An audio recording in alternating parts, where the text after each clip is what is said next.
Fala pessoal, tudo bem com vocês? Sejam bem-vindos a mais um vídeo aqui no canal. E no vídeo de hoje eu vou falar a respeito do caso Libby Squire, que ocorreu no ano de 2019 na Inglaterra. Pessoal, eu gostaria de falar uma coisa aqui para vocês.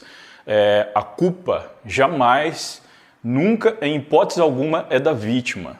No entanto, o que acontece? A gente não pode facilitar para o tanto de predador que tem nesse mundo. Bom, vocês vão entender porque eu estou falando isso no decorrer do caso e que essa história sirva de alerta para todos nós. Bom, era só esse recadinho que eu queria dar para vocês. Então, sem mais delongas, bora pro vídeo. Libby Squire nasceu em High Wycombe, uma cidade com pouco mais de 120 mil habitantes ao sul da Inglaterra. Ela era filha do casal Lisa e Russ Squire e tinha outros 3 irmãos, Joey, de 13 anos, Maisie, de 15 e Beth, de 19. Libby foi descrita como uma garota amável e bastante apegada à sua família. Ela mantinha um vínculo muito forte com a sua mãe e recorria a ela sempre que estava com problemas, ao passo que Lisa buscava estar disponível constantemente para ajudá-la. No ensino médio, ela conhecia um rapaz chamado Connor James Pye. Eventualmente, os dois começaram a sair e iniciaram um relacionamento, se tornando namorados. Em 2018, quando tinha 20 anos, a jovem se mudou para a cidade de Hull, também na Inglaterra. Ela havia sido aprovada na universidade da cidade e foi até lá para fazer o curso de filosofia. No dia 31 de janeiro de 2019, Libby foi convidada por alguns colegas do curso para uma noite de diversão. Elas beberam por algumas horas e já na madrugada do dia 1º de fevereiro decidiram ir a uma boate. Lá, no entanto, a jovem acabou sendo impedida de entrar, já que os seguranças do local consideraram que ela estava muito embriagada. Pessoal, uma informação rápida aqui. Na Inglaterra, a maioria das casas noturnas costumam barrar a entrada de pessoas bêbadas. Segundo informações, isso é para evitar confusões dentro do local. Com isso, os amigos de Libby, então, chamaram um táxi para que ela fosse levada até sua casa. Ao ser deixada na sua residência estudantil pelo taxista, Libby decidiu não entrar em casa. Em vez disso, ela saiu perambulando pelas ruas, sendo vista por algumas pessoas, que contaram que ela parecia bastante angustiada e completamente fora de si, devido ao álcool. Segundo essas testemunhas, Libby estava chorando e soluçando na rua e falando palavras difíceis de entender. Uma dessas pessoas, um estudante chamado Jacobs, disse que a garota pediu para que ele deitasse com ela no chão. Ao negar o pedido, a garota teria começado a xingá-lo e ele desistiu de ajudá-la. Outra testemunha, George Thompson, disse que viu a garota assim que ela saiu do táxi. Ele disse ainda que ela estava tropeçando em todos os lugares e lutando para conseguir se manter de pé e continuar andando. Já suas vizinhas, Hannah Wright e Emma Hawshan, disseram que a convidaram para entrar em casa assim que a ouviram chorando do lado de fora, só que a jovem teria recusado o convite. A última pessoa que viu Libby naquela noite disse que a jovem estava sentada em um banco numa praça próximo a onde ela residia. Depois disso, a jovem desapareceu, não sendo vista por mais ninguém e teve seu paradeiro desconhecido. Ao perceber que a filha não havia mais entrado em contato, sua mãe, Lisa, pediu informações aos seus colegas, que também não tinham tido mais notícias dela. A polícia então foi acionada e se deu início às investigações, sendo Libby dada como desaparecida. O sumiço da garota provocou grandes buscas de policiais e civis por toda a cidade. Enquanto ela era procurada, a polícia também avançou nas investigações, buscando por pistas em todos os locais possíveis que ela pudesse ter passado, a fim de descobrir o que havia acontecido. 5 dias depois, a polícia reuniu uma série de evidências que apontavam que o desaparecimento de Libby era fruto de um crime, do qual um homem chamado Powell Hallowicks era o principal suspeito. Isso porque as amostras de DNA da garota e do homem foram encontradas em objetos que estavam em um campo de jogo isolado, o que chamou a atenção dos detetives. Os policiais foram rapidamente atrás de Powell, que já era fichado e tinha o seu DNA registrado no banco de dados da polícia. Ao se depararem com o homem, eles notaram que ele tinha vários arranhões pelo corpo. Isso indicava que, provavelmente, alguém teria tentado se defender dele. Com essas evidências, os policiais mantiveram Powell sob custódia para colherem mais informações. Mas quem é Paweł Helowiecz? Paweł Helowiecz nasceu na Polônia e tinha 26 anos na época dos fatos. Ele mudou-se para a Inglaterra, onde trabalhava como açougueiro na região de Malton, em North Yorkshire. O homem era casado e tinha 2 filhos. Quando teve o seu nome colocado como suspeito do desaparecimento de Libby, Paweł já era suspeito também por uma série de crimes de importunação contra estudantes da Universidade de Hull. Após o crime contra Libby, esses crimes cometidos por ele não haviam sido relacionados pela polícia, que os tratava como casos isolados e de pequena expressão. A maior parte dos milhares de estudantes da universidade sequer faziam ideia de que esses crimes estavam acontecendo em torno do local. Uma das vítimas de Paweł concedeu uma entrevista ao canal Sky News, em que disse se sentir decepcionada. Segundo ela, nada foi feito quando ela o denunciou às autoridades. A jovem disse ter recebido apenas um número de protocolo da denúncia e sido liberada, sem nenhuma medida prática por parte das autoridades. 10 meses depois, ao ver a foto do homem nos jornais após ele ter sido preso pelo crime contra Libby, ela o reconheceu como um homem que a observava pela janela do seu quarto enquanto ela se trocava. A primeira vítima conhecida de Paweł descreve que foi importunada por ele em julho de 2017, quando estava compartilhando um momento íntimo com o seu namorado. Segundo ela, em dado momento, ela percebeu o quarto ser iluminado por uma luz que vinha do lado de fora da janela. Ao olhar pela janela, ela viu o homem praticando atos obscenos. Segundos depois, seu namorado também olhou pela janela, o que acabou afastando o criminoso que fugiu. Nesse mesmo dia, 3 horas depois, uma colega de casa da garota voltou para a moradia após o trabalho e encontrou um preservativo usado e uma roupa íntima preta pendurada na maçaneta da porta da frente. O agressor foi posteriormente identificado pela polícia como sendo Paweł Helowiecz.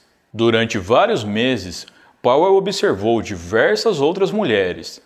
Testemunhas de atos obscenos do homem em público disseram que ele parecia completamente despreocupado em ser visto e denunciado. No dia 20 de janeiro de 2019, o homem cometeu atos obscenos em frente a uma mulher da mesma rua onde Libby morava. Apesar de terem Paweł sob custódia e evidências ligando ele ao desaparecimento de Libby, o suspeito disse que era inocente e que não tinha nenhuma ligação com o sumiço da jovem. Com isso, os policiais continuaram com as buscas, mesmo que no fundo eles soubessem que Paweł estava mentindo e que ele sabia sim o paradeiro da jovem.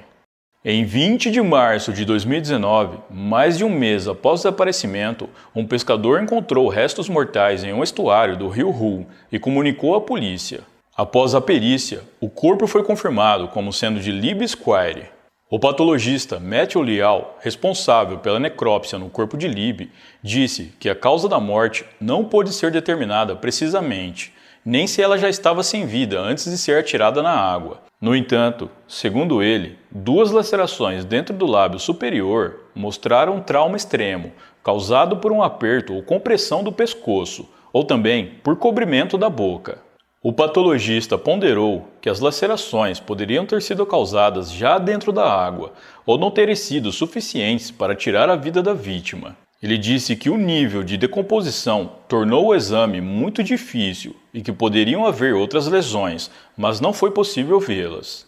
Os exames de DNA no corpo da garota também confirmaram que havia fluido masculino de Paweł, indicando que houve relações forçadas. Inicialmente, o homem negou ter tido relações com a jovem. Foi somente após ter sido confrontado pelos investigadores com as evidências de DNA que ele assumiu o que fez. Segundo os detetives, após ouvir sobre o encontro do corpo, Paweł sorriu em tom de deboche. Ele contou, então, que teria encontrado a jovem enquanto dirigia pela cidade procurando por uma mulher para ter uma relação fácil. Segundo ele, horas antes, ele estacionou em uma rua próxima para observar mulheres que estavam nas janelas de suas casas enquanto ele se tocava. Ao terminar, ele teria saído com o carro e foi quando ele viu Libby caminhando pela rua desnorteada. O homem, então, alega ter oferecido uma carona, insistindo em levá-la até em sua casa.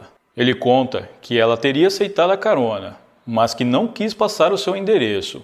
Então, ele a deixou em uma rodovia próxima à moradia dela. Na despedida, segundo ele, Libby pediu um abraço e eles acabaram se beijando e tendo relações no chão, próximo ao seu carro. Depois, ela teria tentado beijá-lo novamente, mas ele virou o rosto em negação e a garota o arranhou.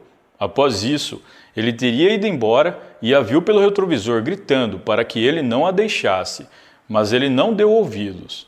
Ainda de acordo com ele, a jovem ainda estava viva da última vez que ele a viu. Obviamente, a polícia não acreditou nessa versão do acusado, ainda mais dado o histórico dele. Apesar de Powell não ter contado o que de fato aconteceu no dia em que Libby desapareceu, as autoridades montaram uma teoria. Para eles, no dia do fato, o acusado andava pelas ruas da cidade de Hull justamente à procura de alguém para cometer o crime, tendo sido já premeditado. Quando avistou Libby bêbada e fora de si, ele a enxergou como vulnerável e a levou para o campo isolado de jogos onde a atacou. Os arranhões no rosto de Powell sugerem que a jovem ainda tentou se defender. Após ter cometido o crime, ele descartou Libby no rio, ainda no dia 1º de fevereiro. A polícia revistou a casa do acusado e encontrou uma bolsa rosa contendo brinquedos adultos, roupas íntimas femininas e fotografias roubadas de uma residência estudantil.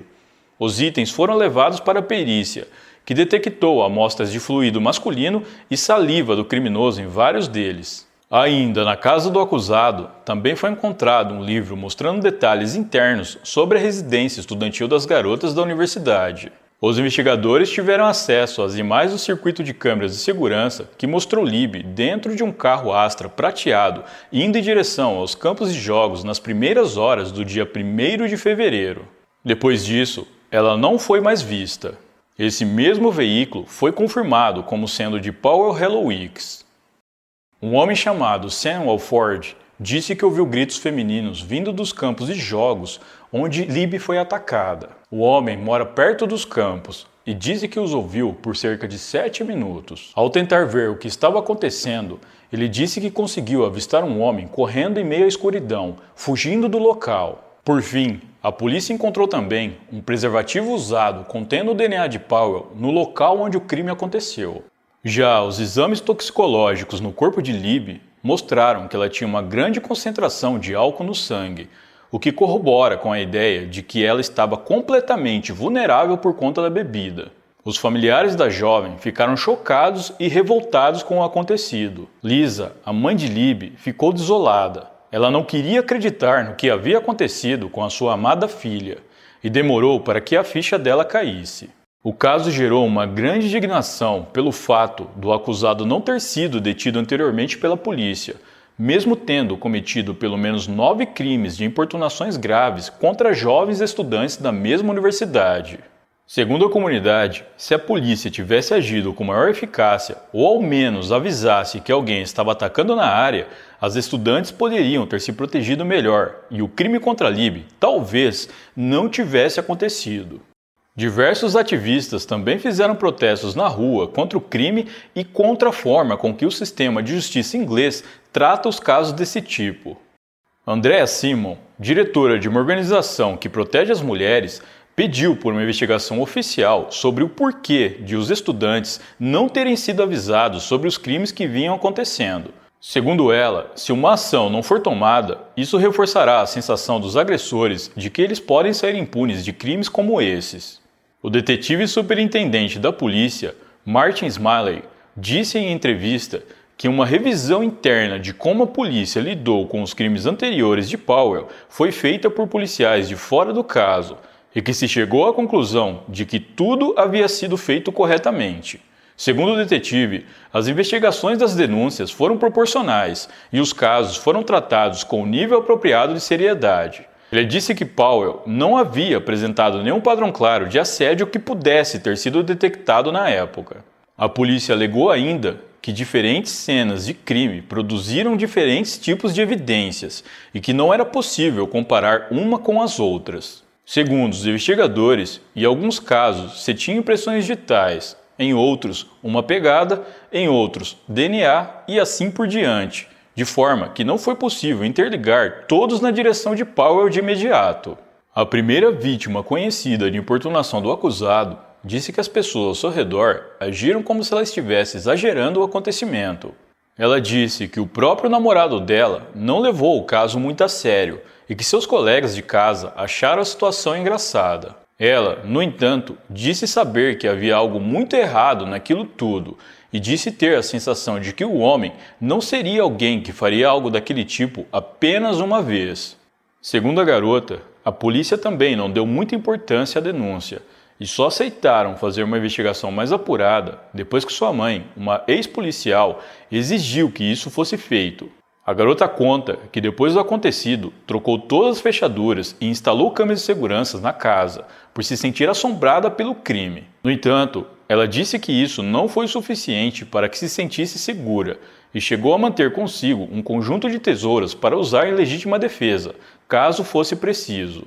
Ela contou ainda não ter ficado surpresa quando descobriu dos outros crimes do homem e que teve um pequeno conforto em saber que ela não era neurótica por desconfiar dele, mas se sentiu muito mal pelas vítimas.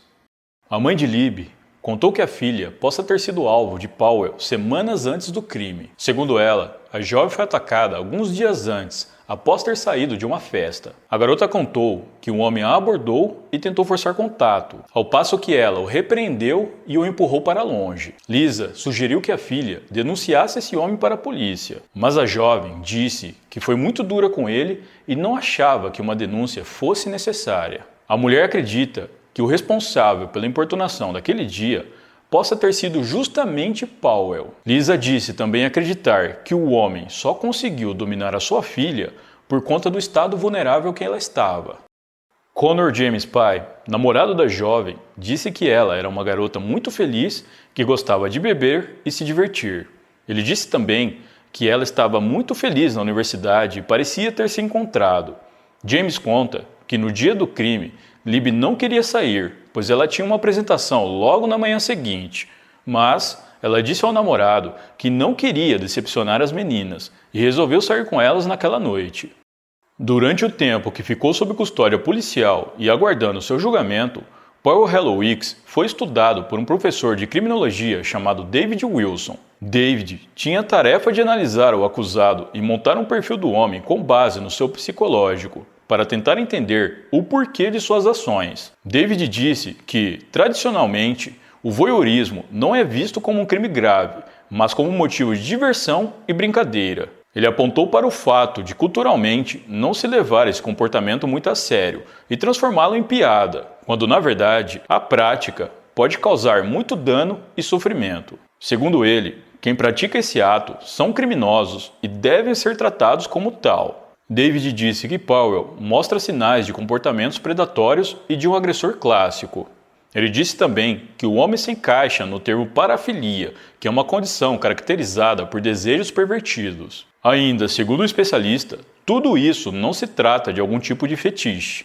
Powell, na verdade, buscava ser poderoso e se divertia ao ver a reação horrorizada das pessoas diante dos seus assédios. Ele diz ainda que um problema como esse deve ter sido construído ao longo de vários anos e que intervenções seriam necessárias para impedir que ele chegasse aonde chegou. Para ele, o homem deveria ter sido tratado ainda na puberdade.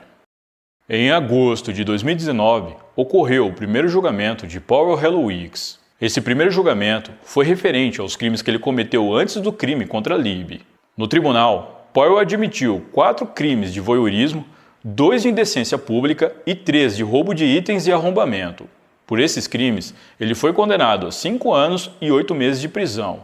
Já o julgamento pelo crime contra Libby Squire teve início em janeiro de 2021, no Tribunal da Coroa de Sheffield. Nele, a promotoria ressaltou que, segundo análises, Libby estava altamente vulnerável, intoxicada e provavelmente hipotérmica quando foi atacada, por conta das temperaturas congelantes, o que tirou todas as suas chances de defesa. Os promotores argumentaram que Powell estava em um estado de excitação intensificada, enquanto andava pelas ruas à procura de uma vítima. Os promotores contaram ainda que o homem deu 5 relatos diferentes sobre o encontro com Libby ao longo de toda a investigação. No julgamento, foi apontado também que um preservativo usado e a roupa íntima feminina eram uma espécie de cartão de visita do homem. Ele deixou esses itens em quase todas as suas cenas de crime. Já a defesa do acusado alegou que ele tinha, de fato, um problema com mulheres e precisava de tratamento psicológico, o que foi assumido pelo próprio Powell. A defesa ainda alegou que o seu cliente era inocente do crime contra Libby e que as evidências não eram suficientes para condená-lo. Aos jurados, Powell disse que não era o criminoso apontado pela promotoria, mas um homem de família e trabalhador, cujos crimes eram resultado apenas de um fetiche movido por seus impulsos. Ele disse que tinha dificuldade em aceitar o seu problema, porque temia que a sua esposa descobrisse e o deixasse. O júri foi composto por 5 homens e 7 mulheres. O julgamento durou ao todo 4 semanas e o veredito foi proferido após 6 dias de deliberação. Em fevereiro de 2021, Powell Hellowix teve a sua sentença confirmada. Ele foi condenado à prisão perpétua com a possibilidade de liberdade condicional somente após 27 anos. A condenação inclui também uma pena de 18 anos pelos crimes cometidos anteriormente. É dito que Powell Hellowix não demonstrou nenhuma emoção ao ouvir a sua sentença. Durante a sentença, Lisa e Russ, pais de Libby, deram declarações emocionadas sobre a perda da filha. Lisa disse que a família sofreu uma perda inimaginável e falou da tristeza que Powell os condenou pelo resto de suas vidas. Ainda no tribunal, ela disse que nenhuma palavra poderia explicar a angústia de viver sem a filha. Para ela, não era só a perda de sua filha primogênita, com quem tinha um vínculo especial, mas também a perda da possibilidade de ser avó dos eventuais filhos da jovem. Já Russ disse que estava sendo difícil lidar com a perda da filha e que não conseguia sequer ver as suas fotos desde que a garota se foi. A juíza responsável pelo julgamento de Powell disse que ele é um indivíduo muito perigoso e que ficava mais confiante a cada crime cometido. Ela disse ainda que, apesar de Powell ser elegível à liberdade condicional no futuro, é provável que o Conselho de Liberdade Condicional decida não conceder o benefício a ele, e assim ele fique o resto de sua vida na prisão. Alguns meses após o término do julgamento de Powell, Lisa, mãe de Libby, pressionou por uma reunião com o primeiro-ministro da Inglaterra, Boris Johnson. Ela queria pedir mudanças na lei sobre os crimes de importunação que são considerados de baixo nível. Segundo ela, medidas mais duras deveriam ser aplicadas, a fim de evitar que essas pessoas tenham a oportunidade de partir para crimes mais graves. Atualmente, Powell Hellowix se encontra encarcerado na HMP Wakefield, um presídio de segurança máxima da Inglaterra.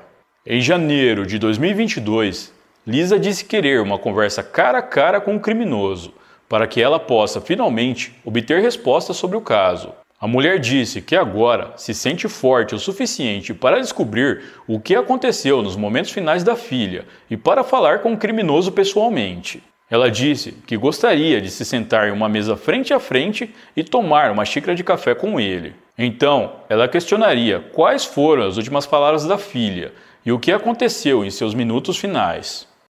Em entrevista, Lisa disse que saber que não estava lá na última hora de sua filha, quando ela mais precisava, era algo que a assombraria pelo resto de sua vida. Ela conta que, por conta do que aconteceu, agora vive em 2 mundos. Um em que é mãe, esposa e funcionária, e em outro que é sombrio e solitário. Segundo ela, nesse mundo, ela deseja partir desse plano para que possa estar com sua filha mais uma vez. Este foi o caso de Libby Squire, uma jovem estudante com a vida inteira pela frente, mas que foi interrompida por um maníaco que rodava as ruas procurando por um alvo. Bom, pessoal, então é isso. Muito obrigado por me assistirem até o final. Eu vou ficando por aqui. Um grande abraço e até a próxima.